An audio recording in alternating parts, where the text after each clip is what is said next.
Now in this lecture we will be discussing about Kirchhoff rules.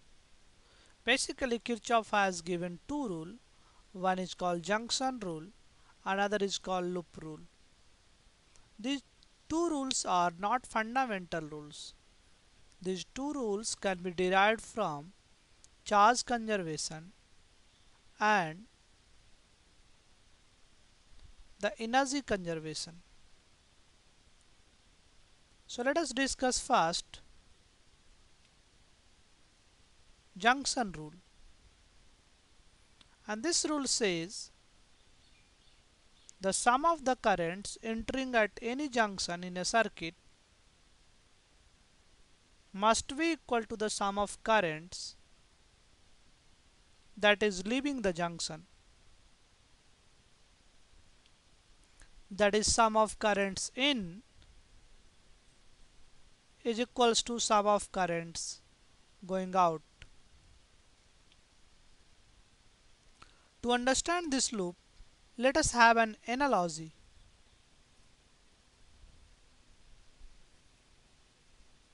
And this analogy we are discussing with water. So let us say we have a pipe of water, and this pipe at this point divides into two pipes. So this is one pipe, this is another pipe.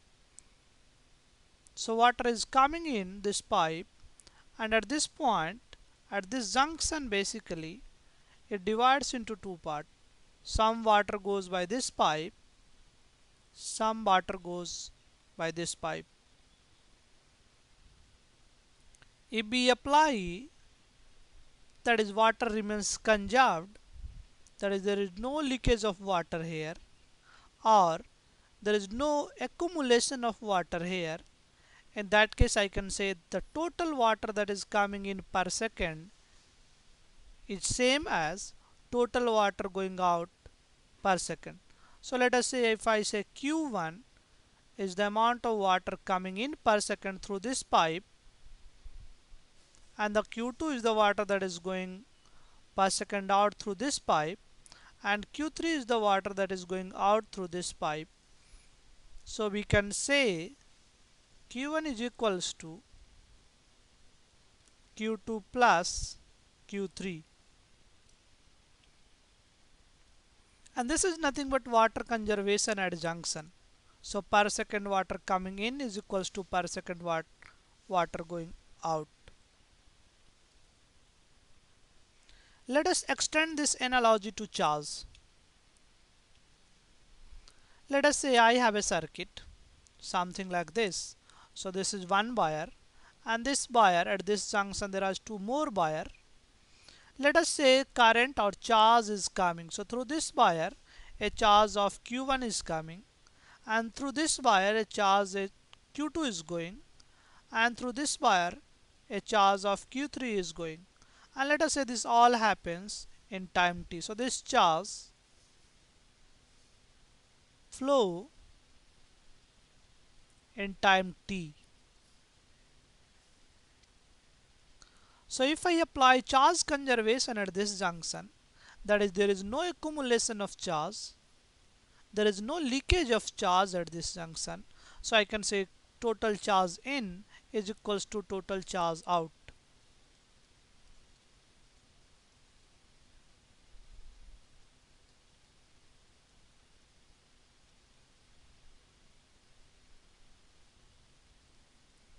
So now I can say total charge in is Q1 and total charge out is Q2 plus Q3. So we have Q1 is equals to Q2 plus Q3. If I divide both sides by time, and Q1 by T is nothing but I1, let us say current through this wire is I1, and current through this wire is I2, and current through this wire is I3. So now I can write I1 is equals to I2 plus I3. So this is your junction rule.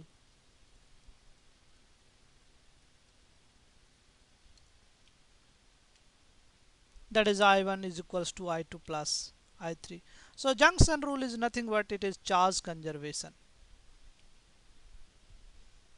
Now let us discuss next rule, that is loop rule we have. And now this rule says, let us say if I have a circuit, it contain battery, it contain capacitor, or it may contain resistor. So these are called elements of circuit. So what are the element of circuit? So resistor is a element of circuit, battery is a element of circuit, a capacitor is a element of circuit, a inductor is a element of circuit. So these are basically elements of circuit. So now this rule says if a charge flow through this circuit, let us say I have a charge, Q charge, and this starts from point A, goes to point B, and finally this comes to point A. So charge is flowing from A to B, B to C, C to D, and D to finally it comes back to A. So this rule says that in movement of this charge, energy remains conserved. That is, if there is a loss in potential energy, there must be some gain in potential energy. That is, loss in potential energy plus gain in potential energy is equals to 0. So what this rule says, basically loss in potential energy plus gain in potential energy, and this comes out to be 0.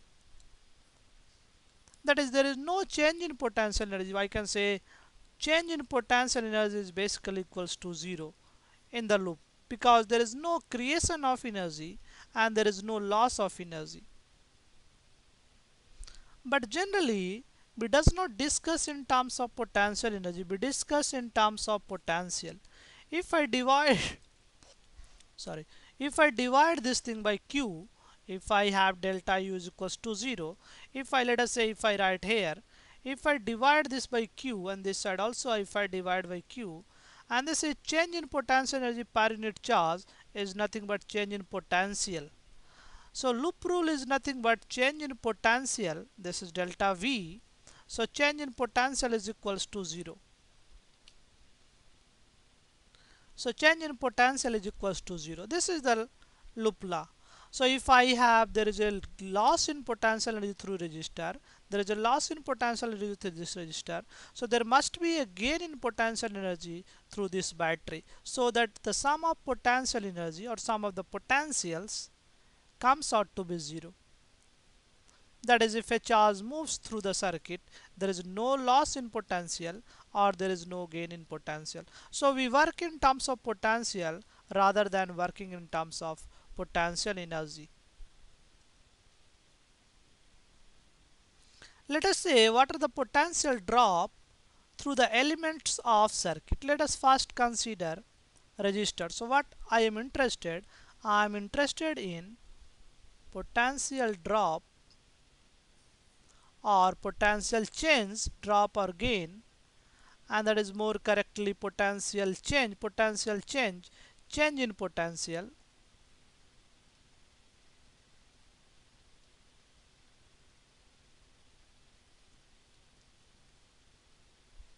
through different element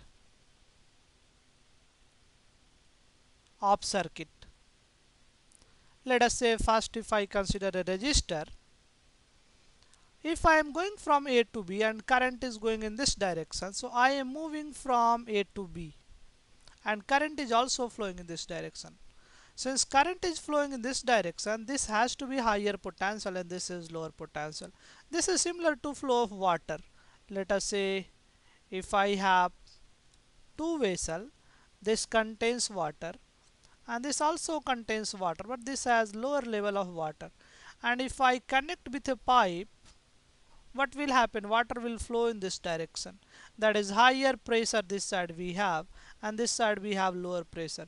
Since the current is flowing in this direction, so I can say VA is greater than VB. So basically there is a drop in potential. So if I am going from A to B, there is a drop in potential and that is delta V is negative or I can say drop in potential.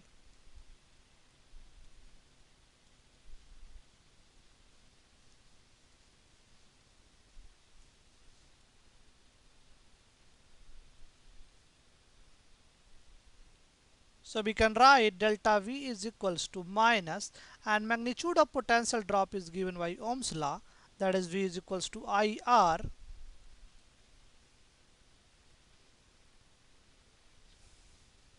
Same thing can also be derived if I write in terms of potential at a point. Let us say this point has a potential VA, and through this circuit, through this resistor, there is a drop of potential, that is minus IR, and finally I am coming to this point, that is VB.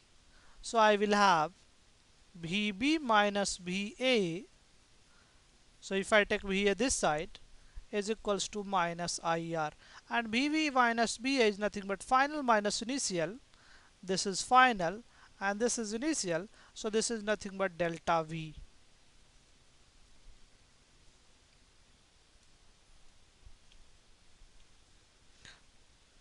Now let us say we have the same circuit, but this time current is flowing in this direction, and we are again moving in this direction. So our movement, so the way we are crossing this element is same. In this case also we are crossing this element from left to right. Again I am crossing this element from left to right. Now current is flowing in this direction, so I can say VB is at higher potential and VA is at lower potential. So I am going from A to B. So what is happening? B is at higher, A is at lower. So if I am going from A to B, I am gaining potential, that is delta V is positive this time. And what is the magnitude? Magnitude is given by Ohm's law, that is IR. And this will be positive because there is a gain in potential. Same thing can also be found by writing point potentials. So let us say A has a potential of VA, and I am going from this direction. This is basically there is a gain in potential because this side we have less potential, this side we have higher potential. So I will have plus IR, and this is finally VB. So I can write VB minus VA is equals to IR, and VB minus BA is nothing but delta V. So we have delta V is equals to I times R. So important point we have, if I am crossing this element resistor in the direction of current, we will have negative, that is there is a drop in potential. And if I am crossing this element in opposite direction, there is a gain in potential, so we will have positive. So in this case we will have minus IR, but in this case I will have plus IR. In both cases I am crossing the element from left to right. Now let us say we have this battery. Now this is positive potential of battery, this is negative. This means A is lower potential, B is at higher potential. So I can say VV is greater than VA. So VB minus VA, that is delta V. So in this case again, if I cross this battery from this side to this side, I am gaining potential. So once again delta V is positive, and this sign is Xi. So battery has a magnitude of Xi. So delta V will be plus Xi.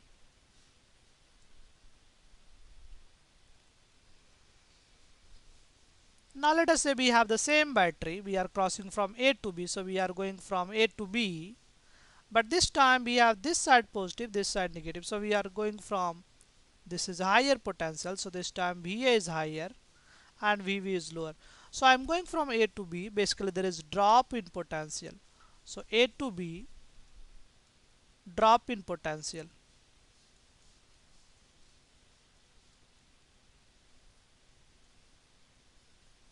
Now so I can write VB minus VA, that is negative because VB is lower than VA, so this is negative. And the magnitude of battery is Xi. We have magnitude of battery is Xi.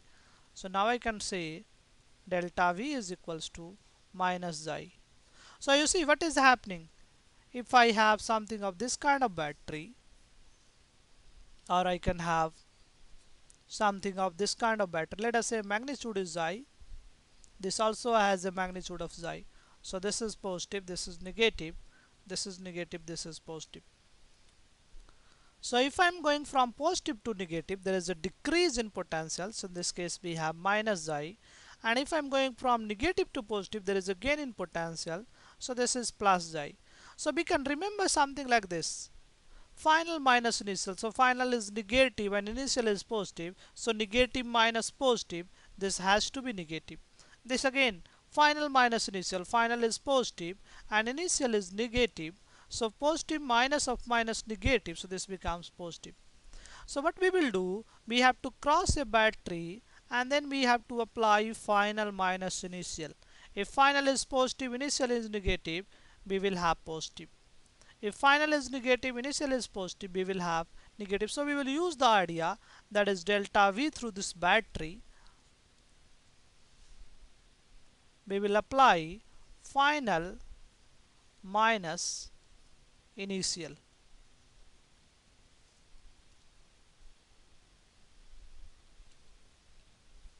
Now how to solve a circuit problem? What is the problem we have to solve? We have to first write junction rule. So if I have a circuit, there are many currents at one point. First we have to apply junction rule. Let us say if I have I1, I2 and I3, so we have to write I1 plus I2 is equals to I3. So first thing is we have to write junction rule. Next thing is we have to apply Kirchhoff loop rule. So we have to apply these two Kirchhoff law, that is junction law and loop law. Next we have to see how many equations we have and how many unknown we have. We must have to have number of equation is same as number of unknowns. And then you can solve for unknown. So you have number of equation is same as number of unknown, you can always solve. Some cases we can use principle of superposition and that helps to solve the circuit very easily. Another important point we have, if a circuit contains a capacitor, so in a steady state through capacitor there is no current. So current through capacitor is zero, something like this. Let us say if we have a circuit and I have a battery, and if I ask in a steady state what is the current through A, B, C, D. So what is the current through this part of the circuit A to B, B to C, C to D? Since this part contains a capacitor and in a steady state there is no current through the capacitor, so there is no current through this wire. So there is no current A to B, B to C and C to D. Of course there will be current through A to D, but current through this part is zero. So we will have current through A to D. So there will be a current.